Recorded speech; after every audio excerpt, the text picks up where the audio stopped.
name is Sheridan Ruth, and I am here to welcome you home.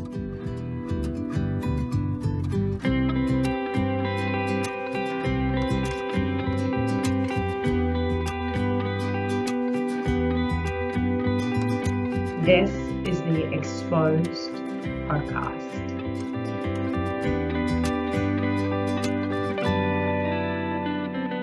Where we reveal the body-based ways to ease anxiety, heal trauma, and create an empowered connection with love and money using nervous system regulation and a healthy dose of self-compassion.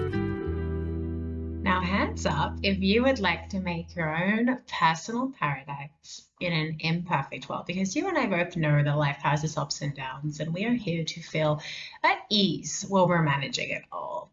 So today we are discussing this exact thing. We are speaking with Sarah, beautiful Sarah Snyder.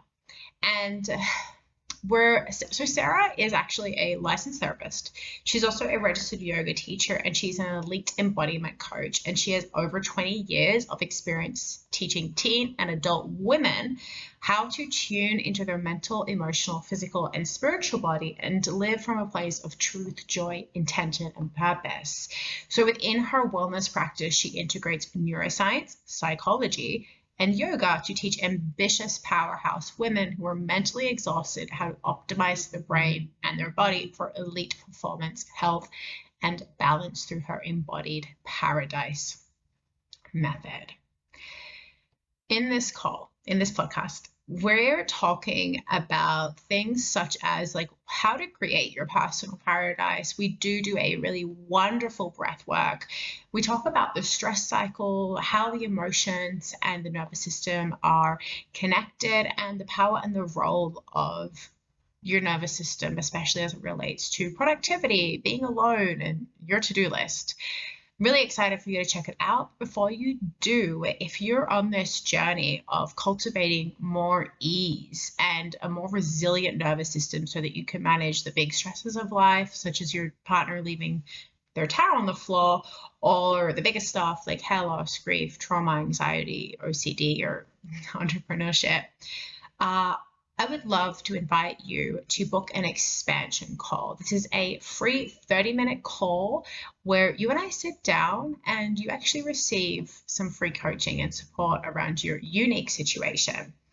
We're also going to explore whether or not working through my ease framework is the absolute best fit for you right now. If it is, we'll talk about working together. And if it isn't, I will make sure that I give you some recommendations that fit within your time and money budget. You can do this by going to www.sheridanruth.com/expansion or by finding the link below in the show notes. Go ahead and book your call, and I will see you in the episode. Sarah, I am so excited to be chatting with you. You and I probably... I feel like you and I in some worlds were like a sister, and we went through the same life university and then figured out a lot of the same stuff. So I'm really, really excited to be having you on. Today, we're going to be talking about how to create your perfect paradise in an imperfect world. But I think that before we can talk about how to create that stuff, I really want you to tell our beautiful listeners, hello, lovely women and men probably, and everyone in between. How did you end up doing this type of work? How did you get here? Such a great question. Thank you. And I'm really just honored to be here with you and all of your listeners. So I'm an LCSW, a licensed clinical social worker, and also a registered yoga teacher. And I was a high school counselor for 12 years. I worked in a high school. I taught psychology, I taught yoga, and I was a counselor. And so my passion is working with teens and kids, but mostly I specialize with preteens and teenagers and young adult women. And so this whole journey has been a lot about like understanding both the mind and the body. I've always been fascinated with the mind-body connection. And as I was doing this work in a high school and I was seeing just so many of the same issues around anxiety and stress and depression and body image. I mean, and again, mostly with, I work with girls, right, and women. Um, and I wanted to deepen my own yoga practice. And so I became a registered yoga teacher back in 2012. And I just started like playing with everything that I was learning. I did a, you know, 200-hour yoga teacher training and then a restorative yoga teacher training. And I just started incorporating, and I was trained in yoga nidra, like just like playing with all these various pieces in my work with kids and teens. And they like ate it up. They needed it and loved it so much. Um, and truthfully, when I had my baby, my first child 4 years ago, I decided to leave the job that I was in, and I Hmm. transitioned into private practice. And so I became a licensed therapist, started working more with adults. I still work with teens, but I also work with a lot of adults who are struggling with similar things, specializing with women. And what I have realized through the pandemic, because I've had a wait list for the last like several years, so many people are seeking mental health care right now, but are not able to necessarily access it because just there's a limited shortage of therapists. And I mean, so many of my colleagues are just booked out with wait lists right now. So I decided to get creative during the pandemic. I was working from home, and I started to explore this whole online world of coaching as another avenue, basically to teach, like as a teaching tool, essentially, to get my message out Mm. there and to be able to share with more people all the things that I've been learning about what helps us as humans to create, ultimately to create our own personal paradise. But really what that means is to create mental health and happiness, and but like sustainable, to make it sustainable. And I think that's a piece that, just truthfully, as a therapist, and my background as a, a licensed clinical social worker, I don't know that I was necessarily given all of the tools in terms of the body base, like the somatic tools as a therapist. I learned a lot about the mind and all of the mental health um, strategies. But as a yoga teacher, now I get to sort of bridge the gap and like combine the best of both worlds to be able to help my clients. And so that is really what I'm here doing today as an elite embodiment coach, teaching women and men how to, but I do specialize with women, how to come home to themselves, to their highest, most authentic, elite self. That's really what my work is all about. Yeah, Yeah. that's so beautiful. I'm Thank so you. curious from your perspective. So, a lot of people Hmm. come to work with me when they have maybe been in talk therapy for a little Hmm. while, or they tried it and they didn't really feel like they got a lot out of it. Hmm. Um, what do you notice? Like, how does somebody know if they're listening to this? How would you know Hmm. if talk therapy would be the best tool for you right now, or something more body-based would be the best tool for you right now? That's such a good question. I mean, so I think that, like, here's the difference between anxiety and clinical anxiety, right? Like, we all, I think, are struggling, many of us, with anxiety right now because we're living in such uncertain and chaotic times. That's sort of the whole thing about what you were saying. This is, we are living in such an imperfect world, right? Um, so anxiety is something that we all experience, but it reaches like a clinical level where you might want to seek out work with a therapist if you're finding yourself unable to function, if you're finding yourself unable to function at work, at home, um, to do the sort of basic activities of daily living that you need to get done. That, right? So there are certain elements where I would say talk therapy can be incredibly helpful. What I specialize in as a therapist is CBT, cognitive behavioral therapy, which is like the gold standard for anxiety. However, just truthfully, what I found was that there were limitations even just in that, meaning that CBT is all about like our cognitive processes, but it doesn't really teach the like neurobiology of what's going on in terms of what anxiety really is and how we can treat it more from a somatic level. And so that's where like I started bringing more DBT, dialectical behavioral therapy, which is all about mindfulness, self-compassion. Actually, a lot of, they don't call it this, but a lot of like yogic principles of like non-judgmental awareness, right? All that stuff comes in. So I've started like integrating both into the work that I do within my therapy practice. And so I would say if you're going to work with a therapist, you probably want to make sure that they are um, incorporating elements of CBT and DBT. But I would say there's so much benefit also to working with a coach if they are trained in, and this is where it gets a little tricky, just to be honest, because I think the coaching industry is so underregulated. You just want to make sure that who you're working with knows what they're talking about, that they're trained in some sort of like trauma informed care. Yeah. Because Yeah. that's my, do you know what I mean? That's where it gets a Yeah. little tricky. It's so tricky because, I have clients who are what you would call like treatment resistant. They've gone Yeah. through the traditional methods, and the only Yeah. thing that's helped them is my Hmm. approach. And Yes. then I'm sure I don't work with them, but I'm sure there are millions of people out there who would not benefit from my Yeah. approach, right? And what you're saying is so important because, like, if we think of DBT, right? So if we think of, I think of it like this, and I was just on a call talking about this, and I had this Yeah. amazing client, and she's been in therapy for years, and we started working together a couple of months ago, and she made a mistake, and normally what she would have done is freeze completely, go into a shame spiral, and get really defensive, Hmm. but she didn't. She made a mistake and she said, "Oh, okay. Yeah, actually, I am accountable for that part of it, but Mm. you are accountable for this part of it. And I would really love for you to do X, Y, Z. And that way we can move forward together, but not in like an attacking, aggressive way, in like Yeah. in a very collaborative way."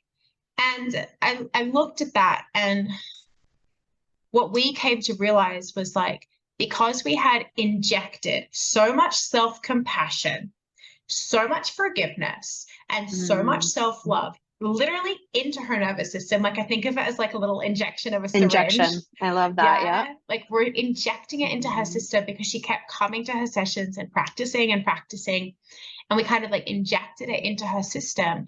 When this thing happened that used to be so triggering, she was able Mhm. to, on a subconscious level, have compassion to with her for herself, so that on a conscious, like, operative level, she could be like, yeah, you know what, made a mistake, let's fix it and just move on with the rest of the day. That's And incredible. so it's like these processes, whether they're coming from a process that a professor or a doctor wrote or an ancient Mhm. practice, like, they will literally rewire your entire being and make you respond in completely Yes. different ways. Totally. And so much of what you're describing right now is, it sounds like what you helped that client to build was absolutely self-compassion, self-love, but self-awareness, like the awareness to self-distance from the thought and to somewhat separate yourself from it gives you such perspective to then realize, oh my gosh, I have control over my thoughts and my feelings, right? Like, and that I think is such a liberating thing when you realize my thoughts and my feelings don't control me, and that's not who I am. I am not these thoughts and feelings, right? That, Yeah. so if that's a huge piece, is helping my clients to understand um, this whole model of like, it's really, I call it, it's the DBT model of the wise mind, but really what that means is like, we all have this emotional side to ourselves, and we all have this like rational side to ourselves, and really that breaks down into our like neurobiology of our brain.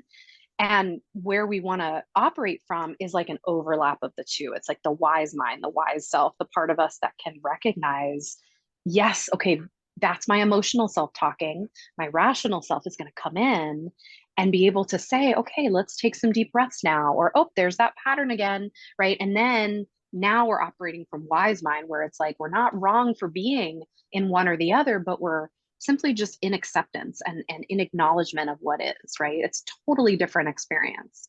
So it's Yeah. really beautiful. Yeah, and that's when you're able to kind of see, oh, anxiety and fear, and oh, a desire to be a perfectionist. Okay, yeah, Yes. I see.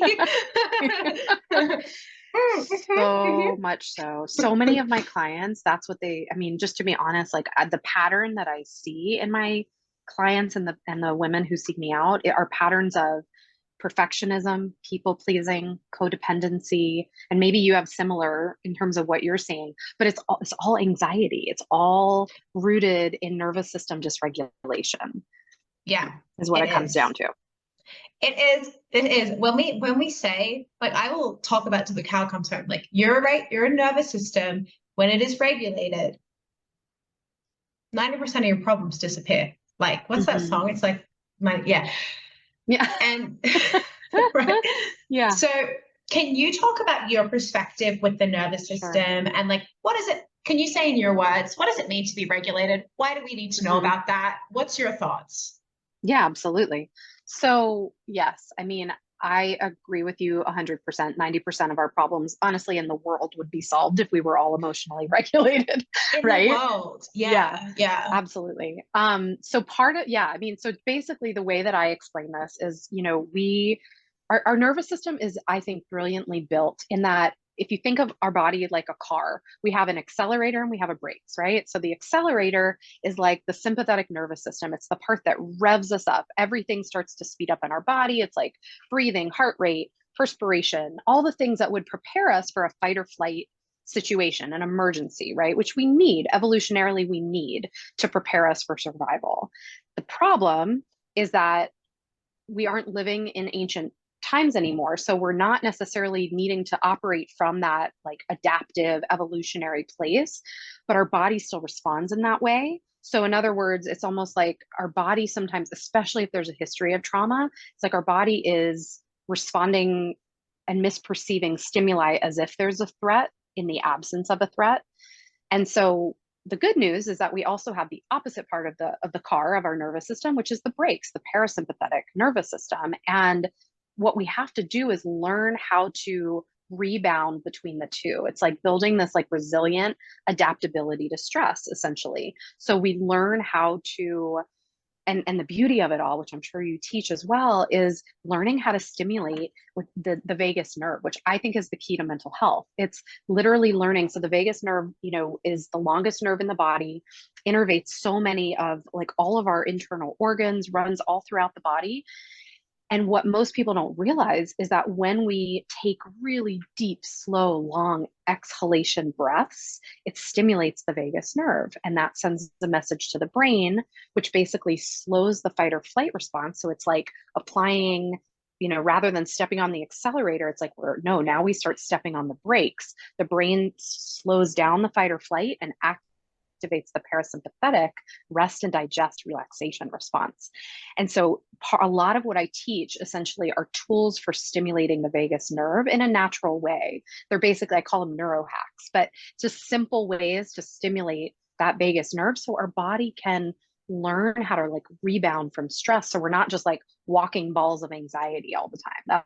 That is essentially nervous system regulation. Yeah, I love that. And even Yeah. as you're Yeah. you're speaking, I'm starting to notice that I'm breathing deeper into my belly. And like Yeah. even just bringing and you can change my voice changes, even just Mm-hmm. bringing that deeper awareness, like breathing all the way deep down, it it changes how you feel. You become Changes more everything. focused, you become everything. Mm-hmm. Would you be willing to guide us through like a really quick example of a breath work that is Totally. supportive? Yeah, absolutely. Let's do a little, I call this creating your own personal paradise in 90 seconds. So we'll just sort of, and if it's safe to do so, I would encourage you to close your eyes just because I think it's easier to connect to yourself from that place. But if you're driving, don't do that. All right, so let's go ahead and just come into our seat, just sitting comfortably, taking a moment just to sit tall as you allow the shoulders to drape down the back. You can close the eyes. Take a deep breath in. Feel the breath just travel all the way down to the low belly. And as you're ready, you'll just release that breath, almost visualizing like the breath is rising all the way back up, releasing out through the nose or the mouth. Taking a few more slow down breaths, filling up the low belly, feeling the rib cage expand with each inhalation, feeling the belly expand. And as you exhale, just letting it all go, releasing that breath, deeply, deeply releasing anything you've been holding on to throughout the day, any tension, any stress. Continuing that same inhalation filling up the belly, and this time deepening the exhale so that as we release the breath, it's almost audible. It's like a loud, like a sigh. Just letting it go. You might feel your face, your eyes, your jaw soften.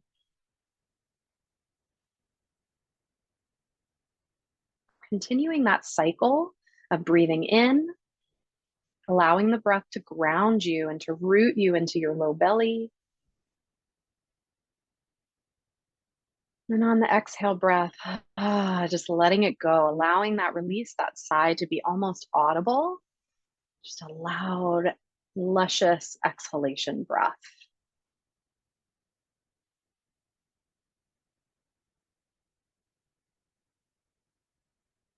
Doing a few more rounds if that feels good, but just noticing what's shifting, noticing what's shifting internally.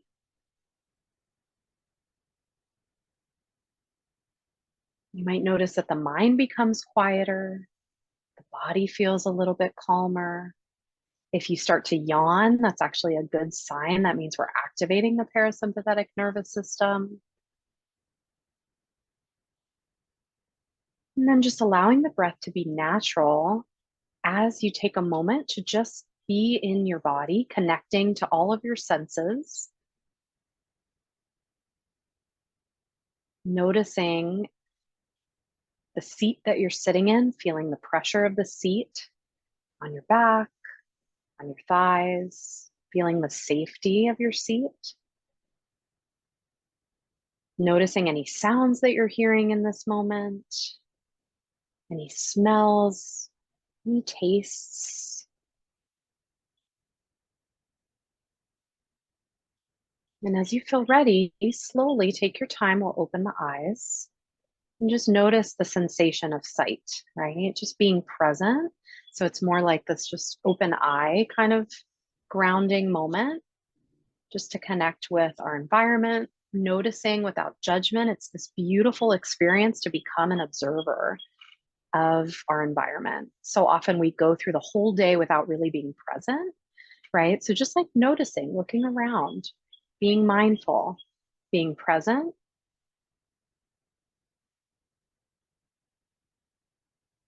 And ultimately, just maybe placing a hand on the heart, cultivating gratitude just for this moment, for this personal paradise that you hold within you. And we can release that when you're ready. Sarah, that was beautiful. Yeah, good. That was really beautiful. I had a realization that I think a lot of the reason that it's so powerful to work one-on-one with somebody is because Mm-hmm. your nervous system almost feels like somebody else is kind of guarding camp, right? Like Yes. your nervous system says, okay, I can relax because somebody else is watching God. Mm, I yeah. thought that's really beautiful. Oh, how beautiful. Well, and that reminds me of sort of that whole concept almost of um, like co-regulation, the idea of like we actually do take a deep sigh in the presence of other people that are safe, like safe social support, right? That is what our nervous system does, is it literally just lets its guard down when we're feeling in the safe presence of others, right? And it's beautiful though to be able to do that for ourselves, to be able to hold emotional space, physical space for ourselves so that we can self-regulate. So we don't need necessarily others in our presence to co-regulate with us, but we actually can create that self-soothing for ourselves. If we never learn that as children, no one ever taught us how to self-soothe, and how do we know, Yeah. right? Yeah, it's a really big skill and it's not Yep. taught. And then we just have to learn, or if not, we're like sabotaging our relationships and Yes, making everyone else responsible for our happiness. And we become those exactly. people that we don't want to be. And we get in toxic relationships, or we feel Yes. really codependent, I think is the word. Yeah. Um, so that kind of leads us to the topic of emotions. And before Mm, we started recording, guys, before like Sarah and I were just sitting and talking, and we started just talking about emotions, and I got really excited and was sharing something, and then I was like, stop, stop, stop. I want to record this. So Yeah. I'm going to pick us up there. We were talking about the importance of emotional regulation. And I like to call this emotional alchemy. So some of you guys know that I am an Ayurveda lifestyle and wellness coach. And Ayurveda is kind of the science of wellness and well-being vitality. Comes from the comes from India. It also comes from Chinese medicine and kind of the folk history and medicine back then. But there's this amazing teacher, and he's called Dr. Ladd. And something he teaches in his books is that an emotion is like a ripe mango. Mm, So you it ripens. It kind of like grows, and you kind of like you're like, okay, like you can feel it ripening inside of your body. I And love if you that. eat the mango before it's ready, it's going to be a little bit like bitter. It's not going to be as pleasant. Hmm. However, if you wait for that emotion to ripen inside of you, or you eat the mango when it is at its full ripeness, you actually access the bliss of eating a beautiful mango, or what I like to think of is like Love the this. bliss of accessing the wisdom of an Mm-hmm. emotion. And so I call my process emotional alchemy because of that. But maybe, Sarah, you can kind of explain how are they connected? Like we all know that Yeah. they're connected, emotions and your nervous Mm-hmm. system, because you feel it in your day to day, Yes. but how are they actually connected? I love that. And also, I just love the juicy mango metaphor. It's wonderful. Yummy. Um, so I don't know if you've read this book. I highly recommend to all of your readers to check this out if they haven't read it, and to you. But there's a book called Burnout by Dr. Emily Nagoski and Amelia Nagoski. They're sisters. She writes this whole book about our stress response cycle, and I love the way that she talks about emotion. She's basically shares that emotions are tunnels. There's a beginning, a middle, and an end, essentially. Or I use the metaphor of like a wave. Emotions are sort of like waves, really, because we have to ride the wave of the emotion before it passes, right? What she says, though, is that so many of us never learned how to move through our tunnels of emotion. And so we get stuck. And when we get stuck, ultimately, it's like we're not doing anything that completes our stress cycle. And because we're not completing the stress cycle, we literally get to this place where we feel emotionally stuck, but maybe also physically stuck. Like we just are, that's almost maybe where we go into like the sensation of almost freeze mode, or if it's like we're just immobile in a sense. And in order to get unstuck, what she describes is you have to actively complete the stress response cycle. So the stress response cycle for our body is literally, and we all go through this, it's the general adaptation syndrome that Hans Selye, who's a psychologist, created. And it's essentially we go through the alarm phase where our body like mobilizes all of its resources to manage the stressor. We go into fight or flight, right? Our sympathetic nervous system gets activated. And then the other piece, though, is that we then go into resistance mode where our body is trying to like deal with and cope with this stressor and manage it all, right? And so there's continued like cortisol and adrenaline and all these stress hormones being released to help us manage the stressor. And we can do that for a period of time. But eventually, we reach exhaustion, we reach the final stage, and that's where we start to get sick. We develop chronic illnesses or potentially like terminal illnesses. We get really exhausted because our body runs out of reserves, right? We get depleted. And so emotions are directly connected to this, because if we are not creating space and time to move through the tunnels of our own emotions, then we get stuck, and we literally it's almost like we hit the exhaustion phase sooner, if you will. Like we run out of our reserves more quickly because we're not attending to our own emotional needs, right? And so everybody perceives stress differently, right? So something that stresses me out may not stress you out quite as much, or vice versa. So everyone's a little different in terms of how we appraise stress. But if we're not ultimately, like, we may deal with, let's say, the stressor. So the stressor may dissipate, but the stress itself stays with us unless we actively complete the cycle. So, like what she talks about, she shares about exercise is actually one of the best ways to complete the cycle, right? So anything that gets our body moving, exercise. So can be aerobic exercise, can be yoga, any form of movement, but it also doesn't have to be. It could be laughter, it could be tears, crying, like it could be a catharsis, you know, it could be venting, talking to a friend. Like there's so many ways to complete the cycle. And I think that's part of where we need more education around how to manage our stress and our stressors. That's the piece I think a lot of people miss. I don't know Yeah. if I answered your question. That But I mean, you did a great job explaining things. okay. And Okay. dear listener, I want you to hear me when I say I love you so much, and you're not completing your stress cycle when you are figuring out if you should break up with your boyfriend, making pros and cons lists, or maybe not, Yes. Googling, reading more articles, buying a new book, or buying a new t-shirt. You're not. I love you, and you're not. So,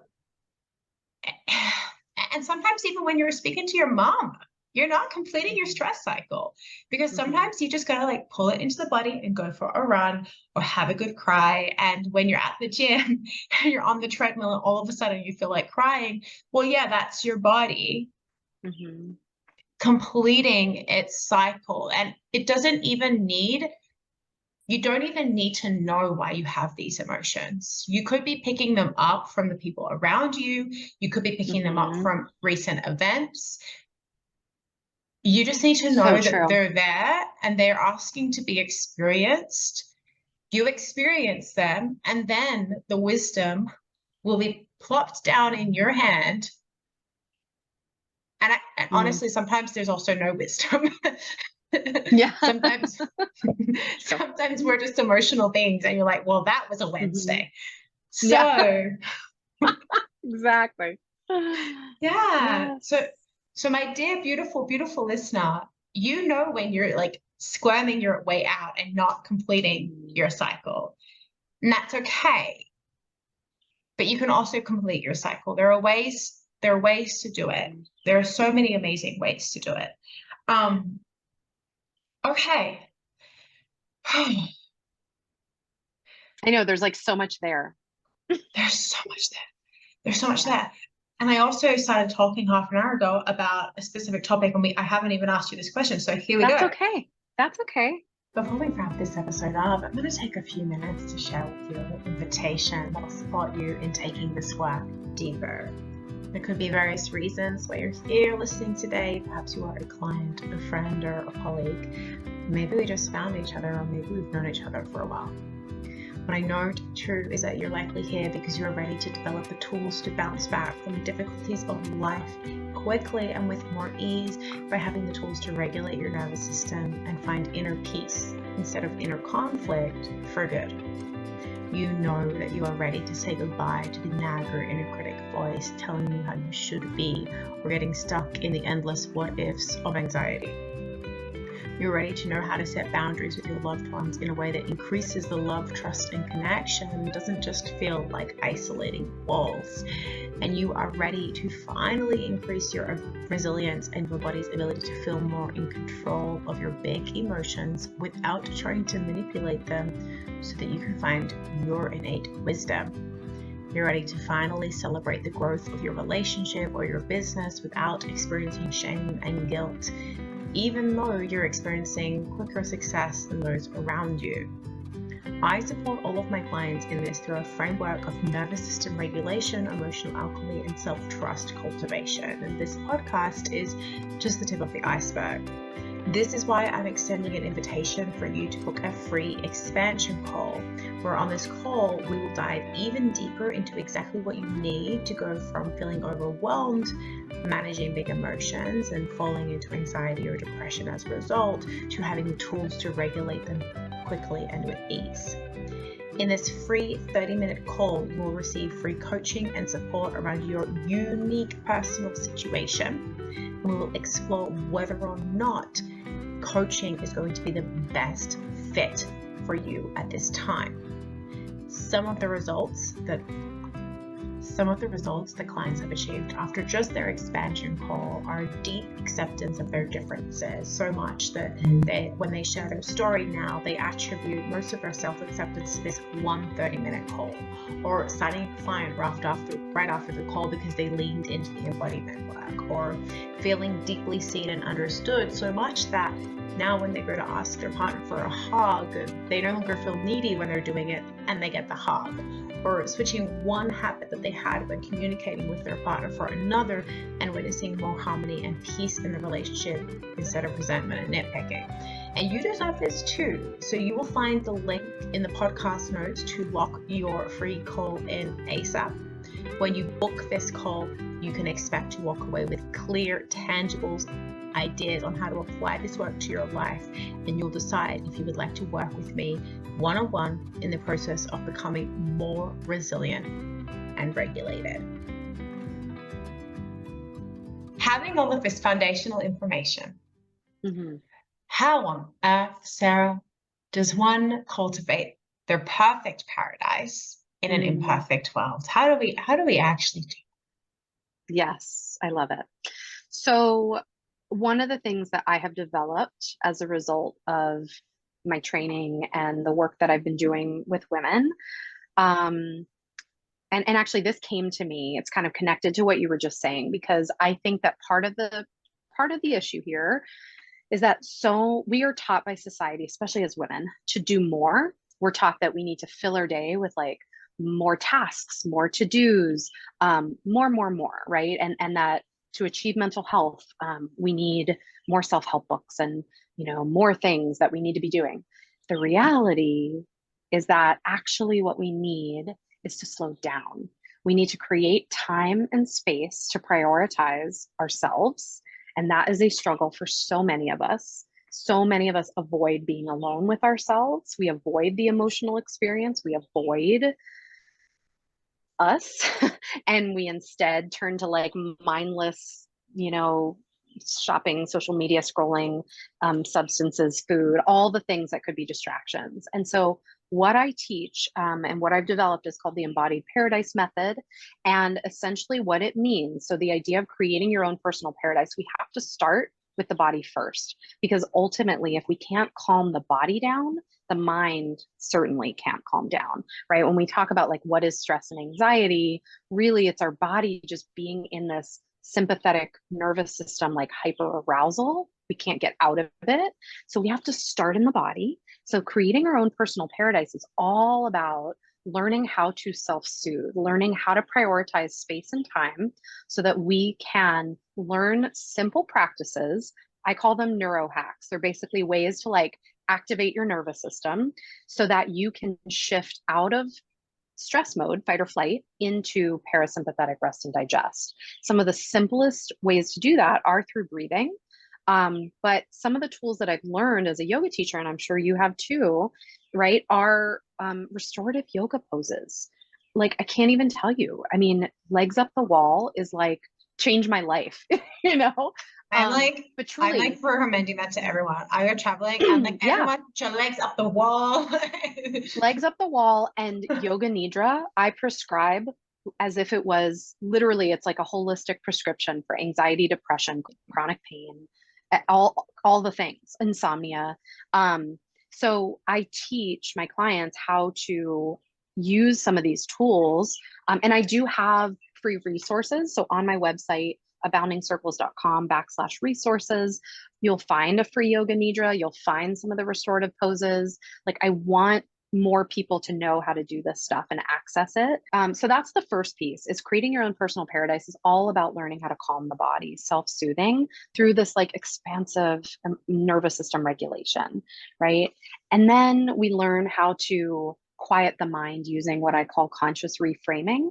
So we learn how to sort of tap into, we like quiet all the external noise, and we learn how to identify and self sort of distance from our unhealthy thinking patterns. And then we learn how to replace those patterns, right? Using both metacognition and non-judgmental awareness. So that's the second piece. And then the third piece is what I call elite embodiment. It's literally learning how to tap into your wisest, most authentic, juicy ripened divine self. I love that you use the mango metaphor. I use a coconut metaphor. How like the coconut is all like rough around the edges, right? But on the inside, it's like juicy and cool and rejuvenated and calm and all these things. Like you are the inside of that coconut. You just have to peel back all the layers, right? And that's what I teach Yeah. my clients how to do. I love that you use a coconut as well because you're in Hawaii and I'm in Colombia and we Yes. eat a lot of mangoes and you Yes. must have a lot of We have coconuts. a lot of coconuts. So, Exactly. so we're like spirit fruit. Yep. Love Spirit fruit. that. Exactly. Yes. Yeah. Amazing, amazing, amazing, amazing. And what I will do is I will make sure that the burnout book is linked below and that all of your resources are linked below because you also have, you and I are, we both agree that less is more and also education Hmm. is important. And sometimes those two Yes. beliefs can contradict each other. So Yeah. I know Sarah just told you guys to not read too many books, and so did I, but also like go and join her book club. Yeah. I do have a mental health book club, but here's the beauty of it. It's asynchronous. The whole idea is that you can read these books in your own timing, right? I do have videos where you can watch just a summary of the book to see if it resonates and if that's what you want to learn more about. So those are all on my YouTube channel. They're also in my Facebook group, the Women's Wellness Circle. But yeah, the resources are there. I agree with you. I don't want you to feel like you have to do more, but know that there's support out there to help you. Yeah, I love that you do I'm going to join your group because especially now that I have been in this space for so long, I'm really selective about the books that I read Yeah. because a lot of it repeats the same stuff. So I Yeah. really like that you do a review. And so that way Hmm. you can kind of decide if you want to read it or if like because people, we all say the same stuff Yeah. in slightly different ways, which is a really Right. good thing. Yeah. But sometimes you get tired of hearing the same thing. So I really like that you do that. Right. Well, I love that book in particular was all the science, which I just really Yeah. appreciate because it backs up everything we're saying, right? Yeah.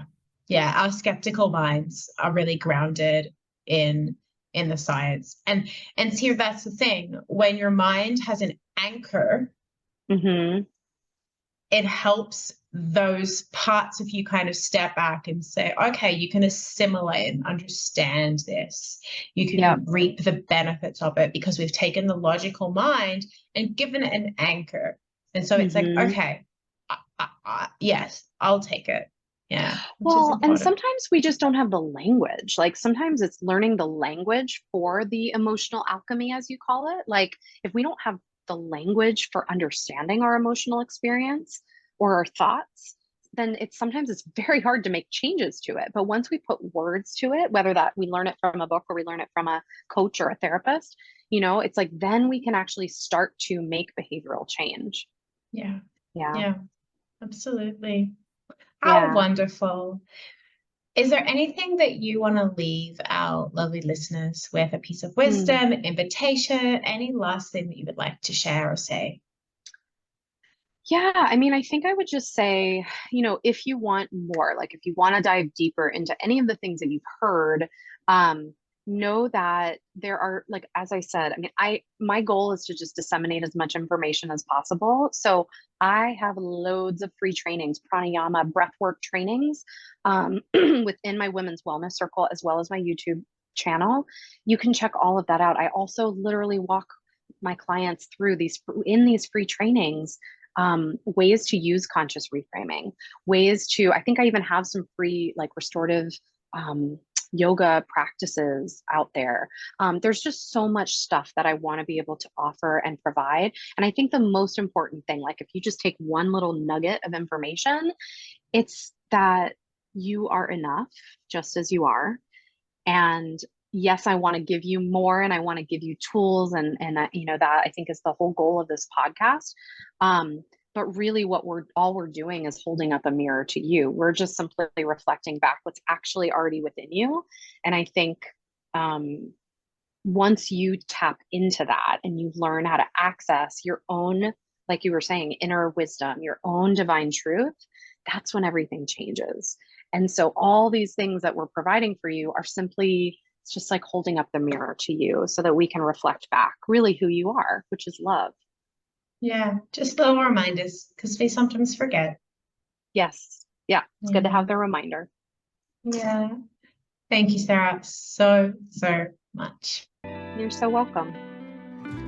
A big and special thanks to Upturned for composing this magical piece of music and to GS Studios for mixing it. To find Upturned's other tracks or ask for your own special custom piece of music, go say hello using their contact details in the show notes.